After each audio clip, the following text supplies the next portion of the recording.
Nous sommes de retour dans Forum de la semaine où nous recevons Dr Kodjovi Atnaton. Il est le président du parti politique Nouvelle Vision. On parle du Togo, de l'opposition. On parle également de Nouvelle Vision, des nouveaux défis à relever. Et justement, cette partie, deuxième partie, donc, sera réservée à son parti politique qui est apparu sur la scène politique fin 2016 avec une annonce de vous comme candidat à la présidentielle de février 2020.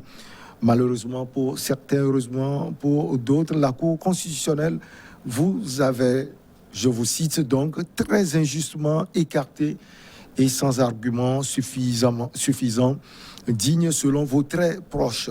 Depuis la proclamation des résultats, docteur donc, et depuis la prestation de serment par le chef de l'État élu, Faure Gnassingbé, vous ne cessez de parler de nouveaux défis, d'autres choses et surtout de changement de paradigme. Entre-temps, votre Nouvelle Vision, j'allais dire, est devenu parti politique. Vous confirmez ? Oui, de Nouvelle Vision n'est pas devenu parti. Le mouvement Non-Vie existe toujours. Mais nous avons élargi notre leadership en ajoutant le leadership politique, c'est-à-dire le parti politique Nouvelle Vision, c'est en bonne et due forme. Le mouvement Non-Vie existe toujours. Alors, est-ce le début de changement de paradigme ? Quand on parle de changement de paradigme, ce n'est pas seulement un changement de nom, changement d'appellation et autres, mais c'est tout un système, c'est tout un programme qui doit changer, toute une mentalité, toute une manière de faire, d'agir qui doit changer. Et donc c'est dans ça que nous voyons ce que nous appelons changement de paradigme. Maintenant, au niveau de la Nouvelle Vision, bien sûr, comme vous l'avez si bien dit, dans les échéances passées, nous avons été injustement régalés, mais ça ne ralentit pas notre élan. Et seulement que nous allons toujours, comme nous le faisons tous les jours, apprendre de ce qui se passe, projeter sur ce que nous voulons et nous réajuster pour évoluer. Donc c'est ce que nous savons faire, c'est ce que nous sommes en train de faire, tout en ayant l'idée fixée sur notre objectif de voir ce pays évoluer. Nos chers amis qui sont câblés veulent connaître aujourd'hui l'injustice là qui est allée contre Dr Ton pour les élections de février 2020.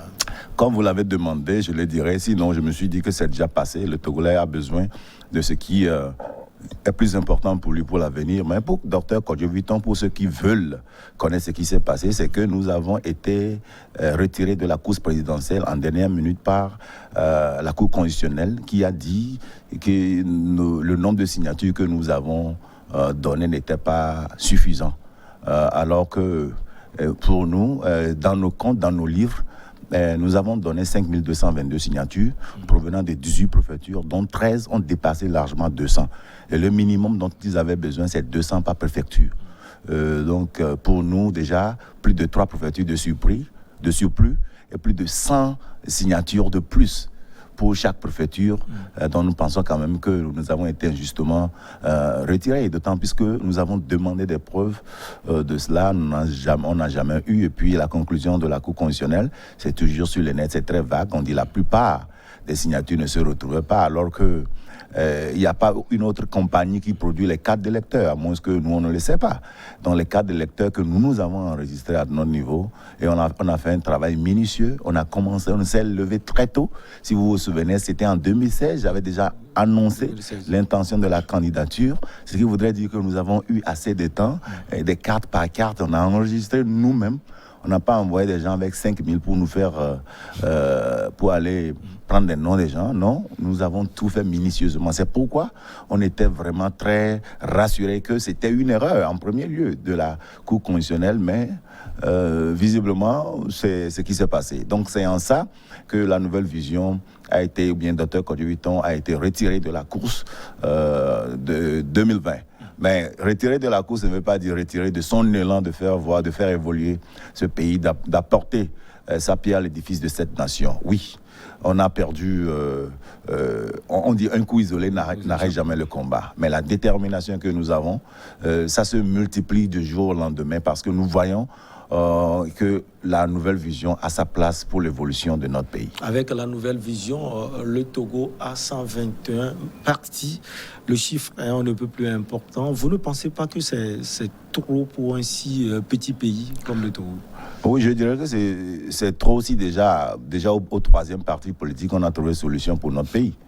Mais si on a 121, 122, 125 partis politiques et on continue à vivre dans la misère, à vivre dans l'injustice, à vivre des situations non gérables, je pense quand même qu'il est important de continuer à chercher la solution. Et c'est parce que la solution n'y est pas que Nouvelle Vision aujourd'hui a vu sa naissance. Parce que si c'était mieux, ça allait bien, et qu'on n'avait plus besoin d'une nouvelle vision, pourquoi alors créer une nouvelle vision? Donc quand on dit le nombre s'accroît, oui, c'est parce que nous n'arrivons pas à trouver cette solution. Et pourquoi pour nous? C'est parce que nous sommes ancrés dans cette dynamique de faire la lutte des hommes contre des hommes, en nous penchant plutôt sur des politiques de haine, des politiques de vengeance, au point où on oublie l'essentiel. Et donc c'est pourquoi, au 121e parti que nous sommes, et je fais référence surtout au texte de la Bible qui dit, le psaume 121, je lève les yeux vers les montagnes, d'où me vient le secours. Le secours est là, le secours viendra. L'Éternel fera ce qu'il doit faire pour quand même que le Togolais un jour se dise, je suis fier d'être Togolais. C'est cette fierté-là que nous recherchons dans la nouvelle vision. Vous pensez que c'est ainsi, cette place? Ça, c'est obligatoirement. On ne croit pas au hasard dans notre vie. Nous sommes conscients que la lutte ne sera pas facile, mais avec cette foi, d'être appelés pour faire la mission que dans laquelle nous sommes engagés, nous pensons quand même que tout concourt en harmonie pour que ça puisse être réalisé.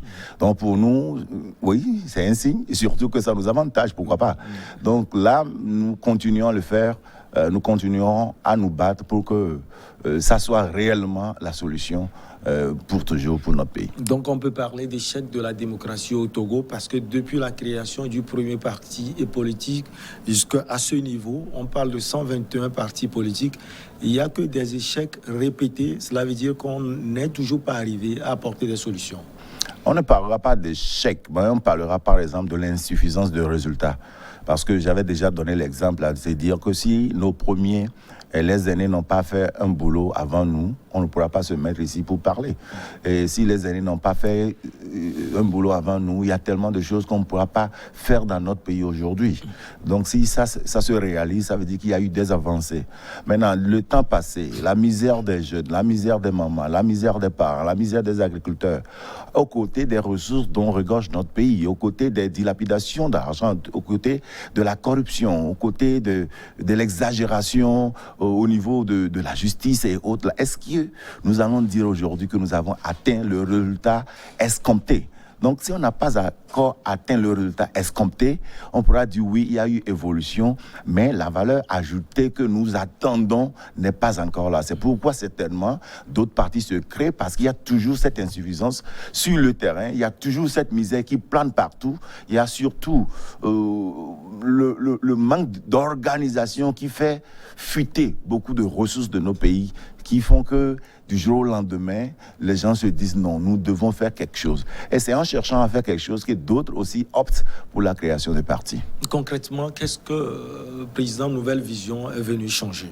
Concrètement, concrètement, qu'est-ce qu'il est venu changer? C'est ce qui est changeable, c'est qu'il doit changer. Et c'est la vision sur laquelle nous nous sommes engagés. Nous sommes là, nous nous sommes engagés pour créer un Togo prospère, un Togo émergé, un Togo dont toutes ces filles et tous ces fils se sentiront à l'aise dans leur pays. Nous avons eu la chance d'être dans d'autres pays pour plusieurs années, par exemple aux États-Unis.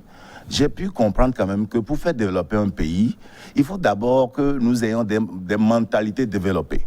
À plusieurs reprises, je donne cet exemple. Quand on demande aujourd'hui à tous les Américains et leurs présidents, que des hommes, de quitter les États-Unis, le territoire américain, pour revenir au Togo, en supposant que le Togo est grand géographiquement. Et on demandait aux Togolais de quitter le Togo avec le président fort pour aller rester sur le sol américain. Et on mettait 5 jeunes Togolais au milieu, on lui donnait le choix de faire. À chaque fois quand je pose cette question, les jeunes se disent, bon, si les Américains vont venir rester sur le territoire togolais, je préfère rester au Togo. Ça, dans cet exemple-là, nous comprenons quand même que le développement, avant que ça ne soit physique, est primordialement mental. Donc, quand il y a un développement, si par exemple les canaux au bord du goudron et que le Togolais ne comprend pas que c'est pour son bien, les gens vont verser de l'ordure dedans. Mais il va falloir quand même que nous arrivions à changer la mentalité. Donc, pour nous, la nouvelle vision, on veut construire des hommes évolués qui, par leurs efforts, leurs expériences, leurs méninges, arriveront à changer ce pays. Donc, notre apport, c'est plus sur la transformation du Togolais pour avoir un Togolais digne, un Togolais fier, un Togolais qui, si on lui donne une tâche à accomplir dans un ministère, un peu partout, il saura qu'il est là pour accomplir une mission et non pour se faire servir de l'État ou bien des caisses de l'État. C'est dans ça que la nouvelle vision se voit. C'est pourquoi nous sommes là pour transformer avec nos ambassadeurs un peu partout. C'est la formation que nous faisons tous les jours pour que chacun de nous puisse savoir que pour construire ce pays, ce n'est pas la tâche à une seule personne, mais c'est que nous arrivions maintenant à avoir une mentalité développée. Vos proches que nous avons eu la chance de recevoir chaque fois insistent sur le changement de paradigme. Oui. Aujourd'hui, j'ai la chance de vous avoir en face, docteur, pour aller plus en profondeur sur le changement de paradigme. Ce que nous connaissons sur le chantier depuis plusieurs années, c'est que d'un côté, le pouvoir est à nous, nous le maintenons. De l'autre, c'est que vous avez trop duré et il faut partir. Donc ça, c'est une vision, c'est un paradigme. Donc c'est ce qui détermine la qualité de la lutte. Parce que pour certains, qu'est-ce qu'on doit faire pour nous maintenir? Pour d'autres, qu'est-ce qu'on doit faire pour chasser? Ça crée déjà un paradigme politique qui donne ces résultats, les résultats que nous avons aujourd'hui. Pour nous, il faudrait déplacer le combat. Il faudrait déplacer le combat du physique pour l'amener dans le combat intellectuel. Pour l'amener dans un combat où on se dit, oui, vous êtes aux affaires depuis telle ou telle année, mais voilà ce que nous proposons au peuple. Et tout ce que nous avons besoin de vous, c'est de laisser cours libre à la population pour faire son choix. Et là, ce n'est pas un problème de chasser qui que ce soit. J'ai toujours dit ça sur le plateau. J'ai dit, si aujourd'hui, Nouvelle Vision prend la reine de la politique, c'est-à-dire vient à l'exécutif, et que ceux qui étaient là décident de laisser et de repartir, bien de sortir de ce pays, on ne peut pas conduire le pays. Ils ont l'expérience, peut-être certaines bonnes, certaines mauvaises, vous avez besoin de composer avec toutes ces expériences vont nous aider à savoir ce que nous allons faire, là où mettre les pieds prochainement pour que ça puisse aller. Donc nous devons dépasser ces clivages de combat des hommes contre des hommes que nous avions avant, qui ne fait évoluer qu'un seul parti, et qui ne donne pas satisfaction à notre peuple. Et revenir dans ce combat qui va satisfaire tous les acteurs politiques. Et là également, nous tenons à dire quand même qu'il faudrait qu'on puisse comprendre que le combat que nous avons sur le territoire togolais ne concerne pas seulement le parti au pouvoir et l'opposition. Nous l'avons toujours dit, il y a au moins 6 acteurs importants à souligner dans cette lutte. Il y a le régime au pouvoir, bien sûr, il y a les leaders de l'opposition, il y a le peuple, il y a la diaspora, il y a les multinationales et puis il y a la communauté internationale. Donc, quand tous ces acteurs n'arrivent pas à trouver solution dans votre politique, alors vous n'avez pas changé de paradigme. Vous allez constater très souvent en Afrique ou même au Togo, il y a de gros projets qui s'annoncent interprésidentiels. Je m'explique. C'est-à-dire, quand on prend le PND, c'est en 2018, alors que la présidentielle était en 2020. Et c'est un PND, un programme national de développement, qui doit couvrir au moins 4 ans. Maintenant, ces acteurs de développement qui viennent investir dans nos pays, quand ils vont acheter leurs gros engins, tout pour commencer à faire exécuter un boulot, ils ont mis beaucoup d'argent. Mais ils souhaiteraient quand même que celui-là, qui a énoncé le projet, soit là pour que ce projet soit réalisé. C'était un plan. Mais bon, je suis en train de développer... Une stratégie du parti au pouvoir. Je suis en train de développer quelque chose. Donc là maintenant, par exemple, Ceux qui sont les multinationales, ils sont là. Il veut plutôt que celui-là qui a annoncé le truc soit là pour que ça puisse évoluer.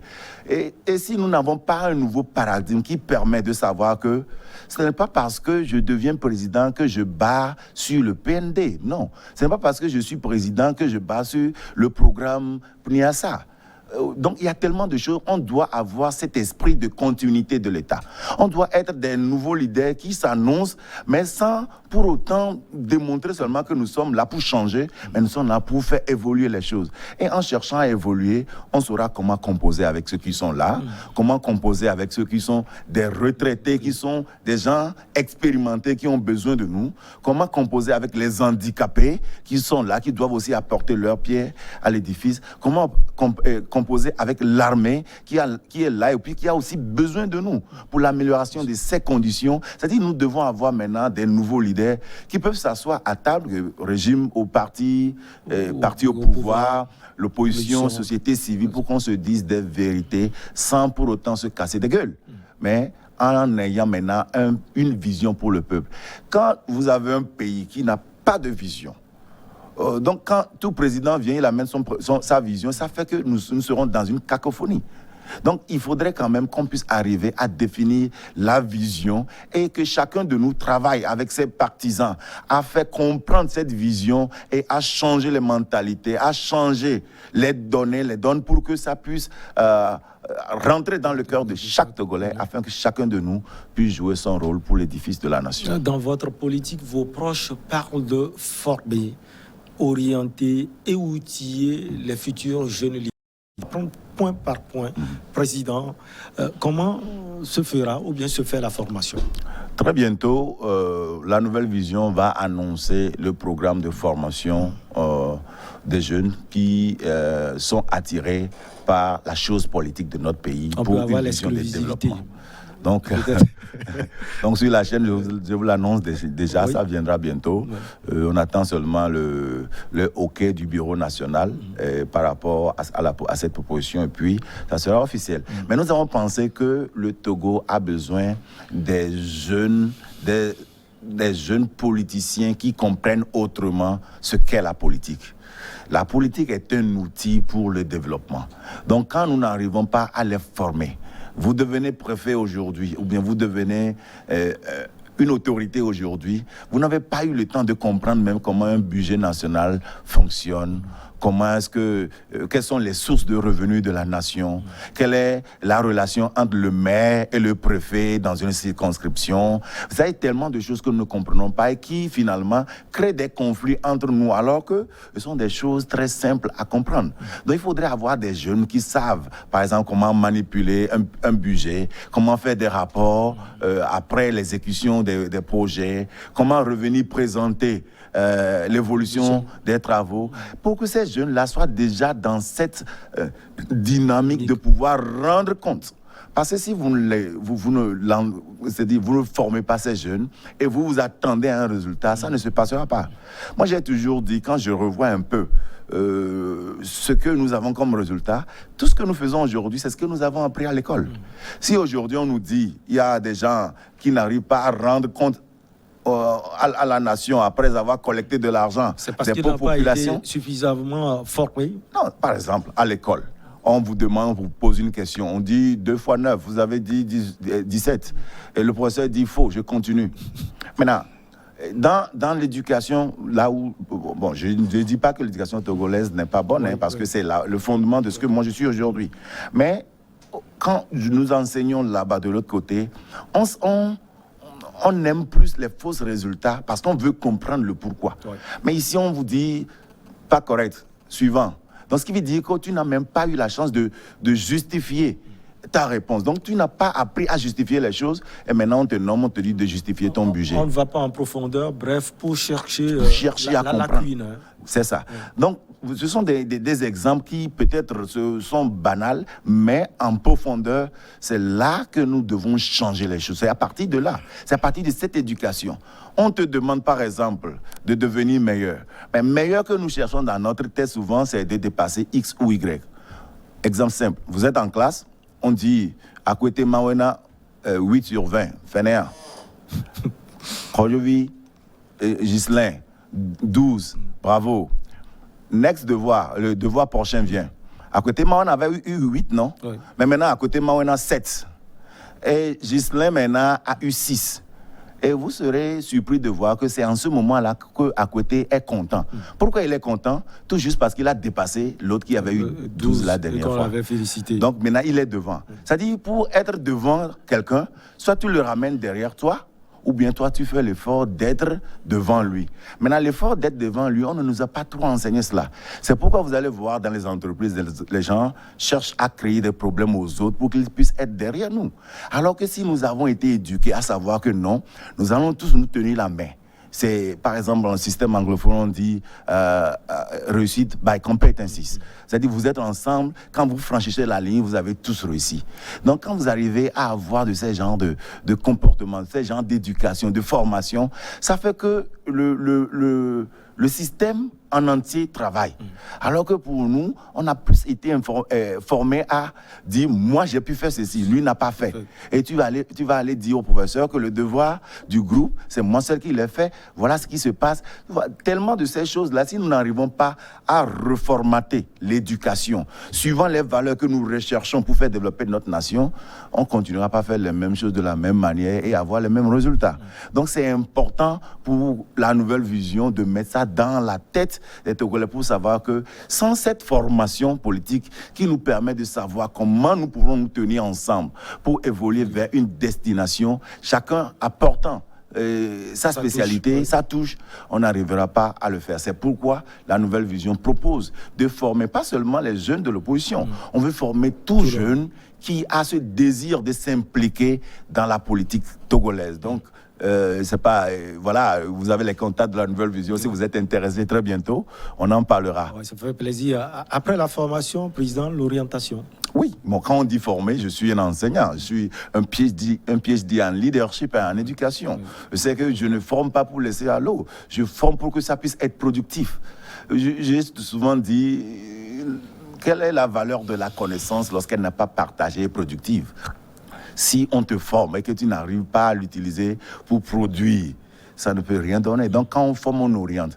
En tant qu'un bon formateur, c'est quelqu'un qui est là, c'est un coach qui oriente pour que ça puisse être productif. Donc, les jeunes qui seront vers nous seront formés politiquement, ils seront formés sur un terrain de développement, comment agir, comment prendre la politique pour en faire un levier de développement, afin que lorsque la génération qui est en train de passer continue pas passer et passe finalement, vous allez voir que les nouveaux leaders, que ce soit de l'opposition ou du parti, seront des jeunes qui sont outillés et qui comprennent la chose politique et qui ne donneront plus place, par exemple, aux autres de venir s'impliquer et de dilapider nos ressources afin de nous maintenir au pouvoir. Donc voilà ce qui est important et voilà le pourquoi la nouvelle vision se propose de former ces jeunes, de les outiller et de les rendre des jeunes qui peuvent rendre compte pour quand même un meilleur futur de notre pays. Vous avez dit que vous allez les outiller.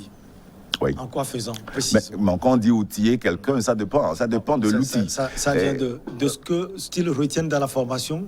Pas seulement ça. Quand on dit outiller, nous on dit toujours que l'outil, au fait, ça devient outil lorsque ça a une finalité. Parce que sans ça, c'est un objet. Ouais. Donner une connaissance à quelqu'un, c'est aussi l'outiller. Donner peut-être des moyens, que ce soit financier, que ce soit technique, que ce soit éducationnel, c'est aussi outiller cette personne. Donc je pense quand même que ce outiller-là ne veut pas dire donner des armes aux jeunes, hein, parce que nous n'optons jamais pour ça. Nous voulons un changement pacifique, nous voulons une alternance pacifique, une alternance productive. Et cette alternance pour nous ne peut se passer que lorsque vraiment ces jeunes-là sont formés et peuvent s'asseoir et discuter de la chose politique. Donc outiller dont nous parlons, ce n'est pas de chercher à donner des grandes... des âmes aux jeunes, mais des âmes intellectuelles où on peut être fier de ce qu'on apporte pour nos communautés. Alors, cela veut dire qu'ils auront l'arsenal nécessaire pour aller sur le plan local, sur le plan régional et sur le plan législatif également. Moi aussi, quand je parle d'Arsenal, je ne parle pas d'Arsenal. Nous, on comprend bien parce que c'est notre langage, on comprend bien parce qu'on n'a pas porté des galons pour se dire que Arsenal là voulait dire quelque chose. Donc moi, c'était même hier, je discutais avec quelqu'un pour dire que tous mes proches dans la nouvelle vision peuvent devenir même tout de suite des leaders de partis politiques. Pourquoi? Parce qu'ils sont outillés assez pour comprendre comment gérer, que ce soit côté financier, côté ressources humaines, côté politique, côté communication. Ils sont tellement formés pour l'être. Donc quand vous êtes un formateur, vous êtes un leader qui arrive à déceler autour de vous que même sans vous, ça peut aller, ça donne la fierté. Donc nous voulons que nos jeunes arrivent à être des jeunes qui sont pas parce que vous êtes passé par le biais de la nouvelle vision pour rester à la CENI, que vous devez satisfaire seulement le besoin d'un quelqu'un. Mais il faut faire le travail, il faut assumer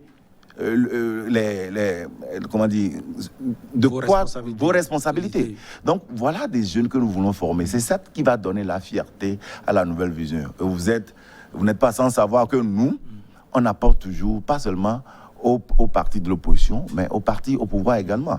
Je me souviens quand on nous a injustement ôté de la course, nous avons appelé tous les candidats ou leurs représentants à venir apprendre de notre programme de société, à venir apprendre dont je parle. Je ne suis pas en train de dire que nous avons le meilleur programme que...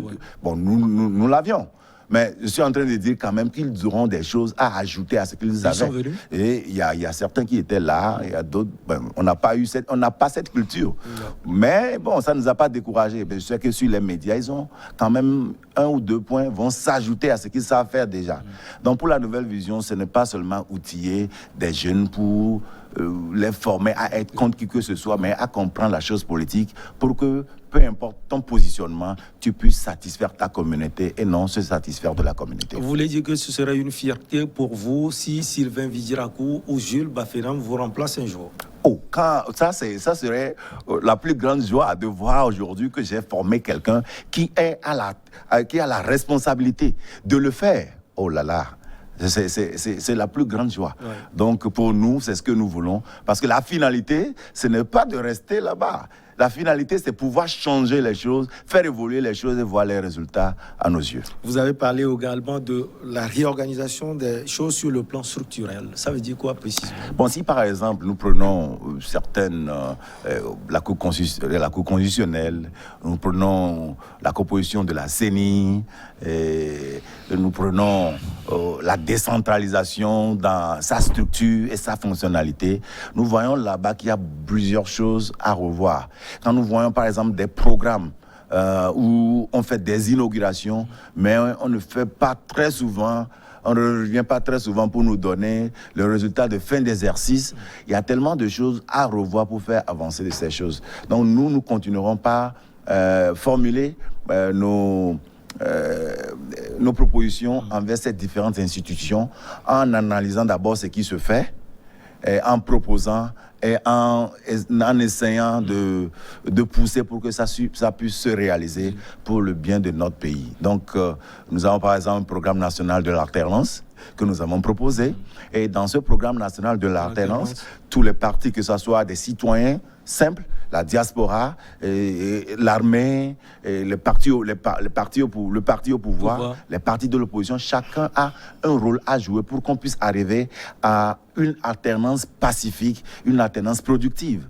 Parce que nous sommes dit depuis, il y a plusieurs sortes d'alternance.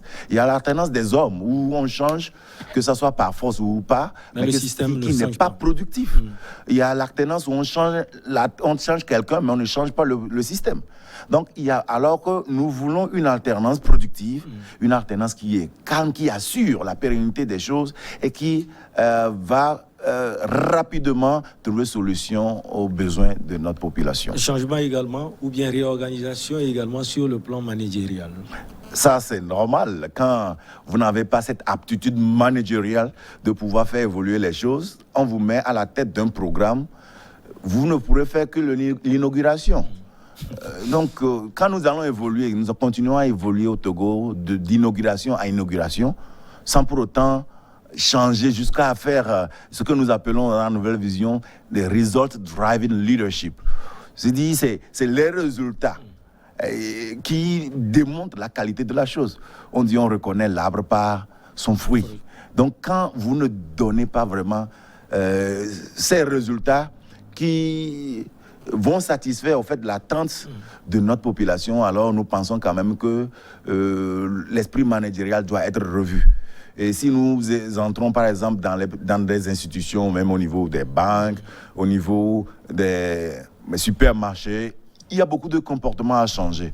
Et ça doit aussi être un pilier de la formation managériale, pour que chacun de nous, en cherchant à devenir un leader, ou bien une responsable, ou bien qui a une responsabilité, puisse savoir comment manager pour donner un bon résultat. C'est pourquoi nous avons mis un accent particulier sur ça. Parce que si vous n'arrivez pas à suivre, vous n'arrivez pas à être un leader, donc alors effacez-vous, comme l'a dit l'autre.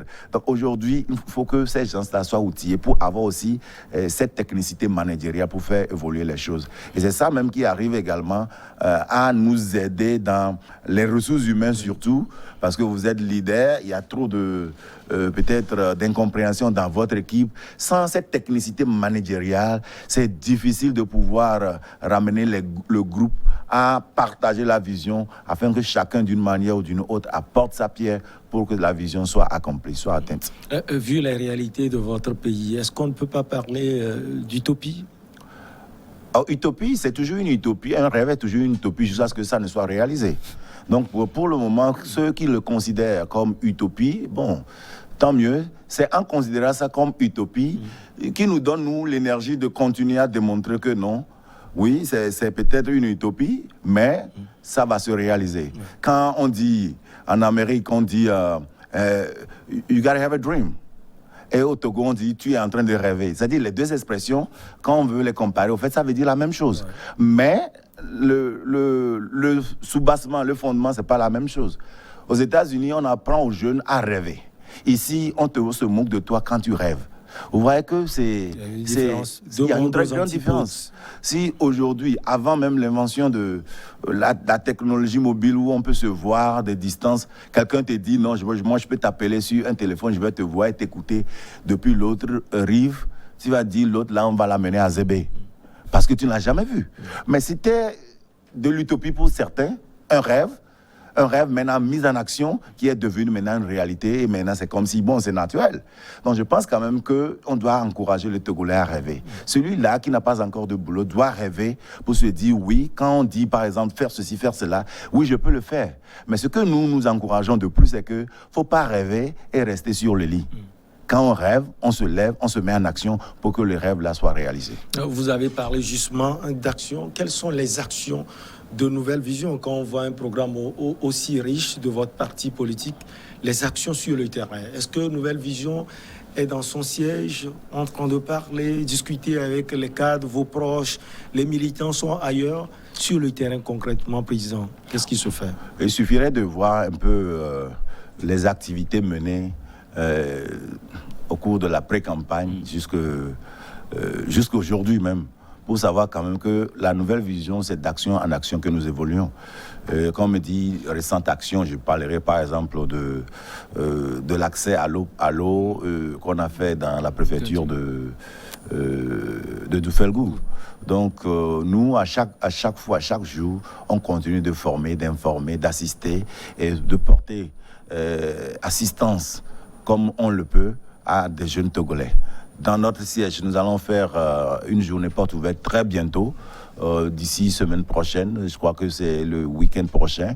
On aura une journée porte ouverte où la jeunesse togolaise viendra découvrir les nouveaux locaux du parti Nouvelle Vision et en ce moment vont quand même aussi apprendre des programmes que nous avons, des programmes de formation, des programmes d'action, des programmes de la section féminine de la Nouvelle Vision que nous appelons Novi Women. Cette section qui ne cesse de former les femmes dans les préfectures, dans les villages. Elles s'intéressent tellement. Elles s'intéressent à votre politique, les femmes? Bien sûr, bien sûr. C'est pourquoi nous avons même une section dénommée Novi Women, qui vraiment fait du bon boulot. Donc, coucou à vous, à Novi Women et à tous les ambassadeurs d'ailleurs. Donc, le week-end prochain, le samedi, il y aura la journée porte ouverte qui permettra à la jeunesse togolaise de découvrir les programmes que nous avons prévus déjà pour les Togolais. Maintenant, concernant toutes les actions, vous voyez, dans le cadre, par exemple, de la lutte contre Covid, toutes les actions que la Nouvelle Vision continue à faire. On a même aussi supporté le budget de l'État dans ce programme, bon, pas trop, mais d'un montant de 1 million, pour aussi démontrer au fait notre adhésion à la chose politique de l'État. Mais en dehors de ça, tellement de choses que nous faisons pour encourager les jeunes à rester vraiment en bonne santé afin que la lutte puisse aller de l'avant et permettre à ce que nous puissions arriver à un Togo émerger. Docteur, parlant des localités, vous les ciblez où vous allez partout au Togo pour pouvoir convaincre les Togolais. Bon, on ne peut pas peut-être démontrer toute la stratégie de communication de la Nouvelle Vision, mais je vous dirais quand même que Nouvelle Vision est présente. Nouvelle Vision est présente dans presque toutes les préfectures, toutes les préfectures, oui, presque tous les villages. Et pourquoi je dis ça? Vous allez entendre l'appellation ambassadeur de la Nouvelle Vision ou ambassadeur de Torton. Ce sont des gens qui portent au fait en leur cœur la vision. Donc quand vous portez la vision dans votre cœur, que cette vision est une lumière, vous éclairez tous ceux qui sont autour de vous. Donc quand on parle d'un ambassadeur Dr Ton ou ambassadeur de la Nouvelle Vision, vous voyez en ces personnes des lucioles qui, en se mettant ensemble, deviennent maintenant de l'éclairage pour leur communauté. Donc de communauté à communauté, à travers les actions, d'autres jeunes voient de quoi il s'agit et s'attirent vers cette nouvelle vision. Donc c'est simple comme ça, c'est-à-dire c'est par action, par démonstration de ce que nous savons faire, de ce que nous voulons faire, que d'autres Togolais viennent vers nous. Donc pas seulement une politique qui se base sur nombre de mandats, non, nous avons plus une politique qui se base sur comment faire un peu impact pour que la condition des enseignants volontaires soit améliorée, comment faire un peu impact pour que qu'on n'attende pas que le personnel soignant soit en grève avant d'agir, comment est-ce qu'on peut faire pour que ceux qui sont dans des conditions d'incarcération qui ne sont pas vraiment qui n'ont pas eu qui ne sont pas en faute, diront, soient libérés. Donc, tellement de choses que nous faisons et ça donne le courage à la jeunesse togolaise de comprendre que c'est la politique autrement. Que la nouvelle vision, en fait, c'est de se rendre apte pour faire évoluer sa nation. Allez, vous allez faire paraître d'ici la fin du mois aux éditions Continent un livre intitulé Les secrets de la réussite de la vie. Vous êtes aussi écrivain, docteur? Les secrets de la réussite de la vie, c'est mon 4e livre sur le marché. Et c'est mon premier livre en français. Les 3 autres sont en anglais. Donc, j'écris, oui. Vous avez commencé par écrire aux États-Unis d'Amérique? Oui, depuis. Ma première parution, je crois, c'était en 2008. Donc, j'ai commencé par écrire depuis là et en partager mes expériences avec la jeunesse togolaise. Surtout ce livre, Les secrets de la réussite de la vie, je pense quand même que ce serait une gâchette pour la jeunesse togolaise, pour que chacun de nous puisse comprendre que oui, c'est possible, et nous pourrons faire quelque chose. Donc dans ce livre, Les secrets de la réussite, j'ai eu à démontrer que chacun peut réussir sa vie. Donc, parce que j'ai mis une différence entre la réussite de la vie, la réussite de sa vie et la réussite dans la vie. La réussite dans la vie peut être définie par tout ce que nous avons autour de nous. On a de beaux fils, de belles filles, on a une belle maison, on a de belles voitures. Tout ça là se résume au fait dans le panier de la réussite dans la vie. C'est ce que les autres voient de nous. Maintenant, la réussite de notre vie, c'est l'accomplissement de cette mission, de cette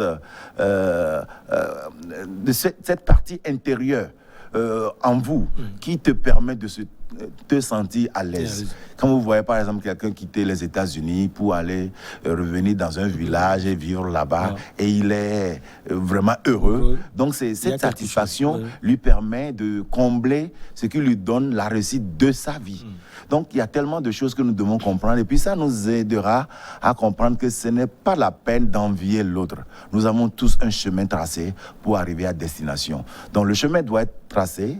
Vous devez retenir, vous devez tout faire pour identifier votre chemin, vivre avec une vision et à la fin développer les outils pour atteindre votre vision. Et à chaque fois que cette vision devient une référence pour vous et que chaque pas vous amène vers la vision, vous allez voir que vous n'allez pas être sans motivation. Vous n'allez pas être sans détermination. Parce qu'en voyant chaque fois que vous allez vers votre vision, ça vous donne la motivation de continuer et de mieux faire pour y arriver. Dans ce livre, au fait, c'est vraiment un livre que je mets à la disposition de la jeunesse togolaise pour l'aider quand même à comprendre que oui, on peut faire quelque chose et on fera quelque chose, et avec cette nouvelle vision, c'est possible. Docteur, cela veut dire que vous avez véritablement vu qu'on peut tout avoir dans la vie. Vous l'aviez dit tout à l'heure, de beaux-fils, des maisons, des voitures, tout à sa disposition, et ne pas avoir la paix du cœur,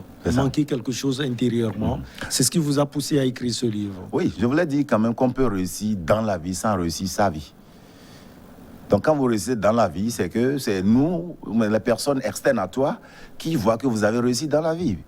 Par l'accumulation de biens, on se dit, il a réussi. Moi, je vois, par exemple, il y a certains, je ne vais pas dire autorités, mais certaines personnes importantes de nos pays aujourd'hui qui ne peuvent même pas avoir la chance d'aller, par exemple, à la plage pour boire le coco et savourer l'air. Mais ils ont tout. Qu'est-ce qui les empêche? Tu vois, bon, vous comprenez ce que je voulais dire. Donc là, maintenant, je dis, des fois, c'est parce que vous avez tout le temps cru que l'accumulation des biens, c'est ce qui définit la réussite de la vie. Et c'est après avoir tout eu que tu te rends compte que tu n'as rien. Donc, pour ça, il faudrait quand même qu'on puisse comprendre que, oui, l'accumulation des ressources, c'est important parce que ça aide à réaliser beaucoup de choses, mais ce n'est pas toujours la finalité. Donc, en recherchant la réussite de notre vie, ça nous permet de savoir en premier lieu qui nous sommes.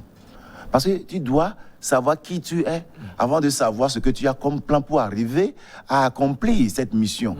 Mais si tu n'arrives pas à faire cette identification de soi, à faire cette self-reflection pour savoir qui tu es, de quoi tu as besoin, qu'est-ce qui te donne la joie, qu'est-ce que tu dois rechercher, comment tu dois le rechercher, quelle aptitude tu as pour arriver à le rechercher, alors tu évolueras d'échec en échec pensant que tu es en train d'accumuler des ressources. Donc, ce livre, franchement, ça permet de savoir qu'il y a une grande différence entre réussir dans la vie et réussir sa vie. Donc, à la question, c'est vrai, vous pouvez tout avoir, mais ne pas être satisfait. Il y a des gens dans le village qui vivent bien, mieux. Ils ne veulent même pas venir passer une seule nuit dans la capitale. Donc, ces gens-là, c'est pas parce qu'ils n'ont pas accumulé beaucoup de choses, ils n'ont pas des Range Rover, ils n'ont pas des Suburban, c'est pour pas... De ça, on dira qu'ils n'ont pas réussi. Non, cette réussite-là, c'est intrinsèque. Ils le ressentent depuis l'intérieur d'eux-mêmes. Donc, c'est cette réussite-là qui permet à tout Togolais d'être fier, de vivre avec cette fierté et de pouvoir arriver même à réduire la corruption. Président, les précédents livres ont parlé de quoi? The Power of Speech, par exemple, le pouvoir de la parole. Donc, ça a été inspiré par l'avènement d'Obama. Lorsqu'il faisait ses pré-campagnes. Donc, c'est de là que j'ai vu comment ce que nous disons de notre bouche là, a un pouvoir. Donc, le livre est intitulé The Power of a Speech. Donc, ce livre permet quand même aux gens de savoir que ne parlons pas seulement pour parler, sachant nous devons savoir tous qu'il y a un pouvoir dans ce que nous disons. Et quand tu parles avec assurance et que tu maintiens ce que tu as dit et que tu le réalises, ça te rend un homme. Donc, c'est important. Il y a un autre livre, Les 10 commandements de l'éducation. Ça, c'est inspiré par mes élèves. Lorsque j'enseignais aux États-Unis, j'ai enseigné la mathématique pour un long moment également. Donc, j'ai été inspiré par mes élèves à écrire les 10 commandements de l'éducation. Et dans ce livre, vous allez voir même que c'était un élève au milieu du cours qui m'a arrêté, qui me disait « Dr. Tom, I think you gotta write a book. » Et j'ai dit « Concernant quoi ?» I think you got to write something like 10 Commandments of Education or something, so that those who don't have this experience with you can learn from you. J'avoue que c'est un peu plus fort que moi. Ouais. Mais bon, je retiens assez de choses. Non, je suis en train de donner le code quand même. Ouais. Donc il disait que, bon, pour que ceux qui n'ont pas la chance d'être dans ta classe, ou qui n'ont pas peut-être les mêmes aptitudes que vous, apprennent de ce que vous avez. Et j'ai pris ça banal, mais ça revenait en tête à chaque fois, jusqu'au jour j'ai eu cette inspiration d'écrire. Donc j'ai parlé de ça dans mon livre, Les 10 commandements de l'éducation également. Donc voilà, et les 2 livres. Troisième livre, ça parle de K-12 Education Leadership. Donc ça parle de l'enseignement, les aptitudes d'un enseignant. Et c'est le 4e livre qui vient presque de faire son apparition, et d'autres qui sont là, qui viennent bientôt. C'est toujours un plaisir pour nous, c'est un réel plaisir pour nous de vous avoir sur ce plateau, Dr Ton. Un dernier mot? Un dernier mot, je dirais à la jeunesse togolaise de ne pas perdre d'espoir. Et je lance rappel à tous les acteurs politiques de faire bas la terre, que nous reconsidérons cette lutte et que nous déplaçons vraiment nos objectifs vers les objectifs qui permettent aux Togolais d'avoir à manger tous les jours, de vivre sur un territoire qui leur inspire confiance et sécurité, et de leur permettre non seulement de rêver, mais aussi de réaliser ses rêves. Et ma prière, c'est que le Créateur puisse donner grâce à tout Togolais, à tout leader, pour qu'ensemble, nous puissions arriver à créer le Togo soudé et émerger le rêve de nous tous. Merci infini à vous, Dr Kodjovi Atnaton. Vous êtes le président du parti politique Nouvelle Vision. Ça a été un plaisir pour nous de vous avoir sur ce plateau. C'est la fin donc de Forum de la semaine. On se retrouve donc la semaine à venir, toujours avec le même plaisir. Excellente suite de nos programmes.